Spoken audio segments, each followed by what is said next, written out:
Welcome back everybody. In this video I'm going to be showing you how to change color of different elements that you are putting into your projects. So to start it off, I'm going to go into new composition. I'm going to create a name.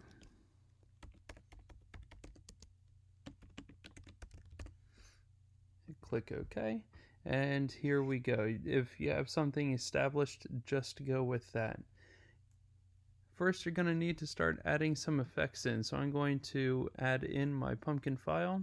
So File, Import, File. Just going to choose one of these that have the 3 pumpkins. There we go. So I'm going to take that, I'm going to drag it down into here.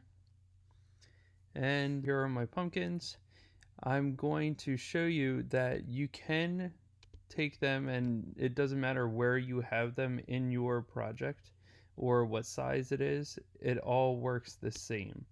So I'm just going to bring that back and make it nice and big so you can see as I'm working through this. So this is actually going to be pretty easy for you.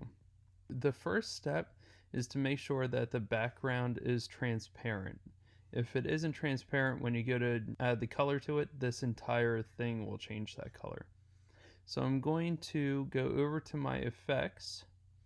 I'm going to go to keying and go to linear color key.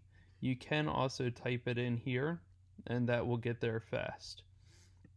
And so I'm going to drag this. You can drop it here or you can drop it on the source. It doesn't matter. I'm going to drop it on the source. I want to get the black background away. So I'm going to click on this dropper. I'm going to click on the black background. And now you can't really tell, but it is transparent. If you need to kind of change a little bit to try to get the eyebrows back or whatever, you can use these. I have that in another video for you. But let's get into working through with changing the color of this. You can choose one or multiple sources. I'm just going to choose this one.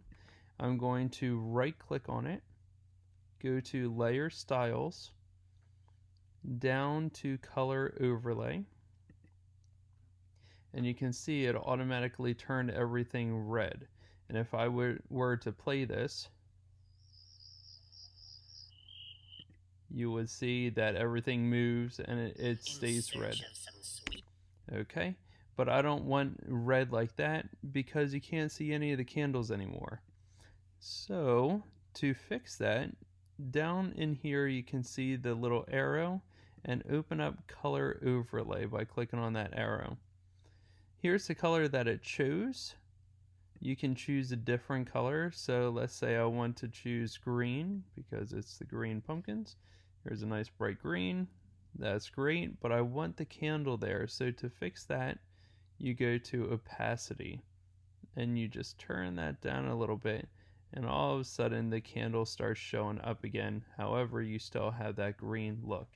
So play with the opacity until you find that spot that you like. Okay, this is really basic. You can go a little further if you want to look at the blend mode. You can try different options to see if they fit what you like. You could try to just darken the spots. You could do multiply, that's another one, color burn. So there's all different options for you that you can play with to try to get the look that you want out of it. Then that's really it. It is all done. In search of some sweets. So you can see that everything is green, everything is moving, and it will follow along with the video. So if you have any questions, please feel free to reach out to me. You can always reach out in the comments. That helps the other viewers. Or you can even reach out to me via email. If you're using any of these tutorials, please share your results with me. I would love to see them and share them with the group so we can watch everybody as they're making their way through this process. And with that said, good luck on your project and have a great rest of your day.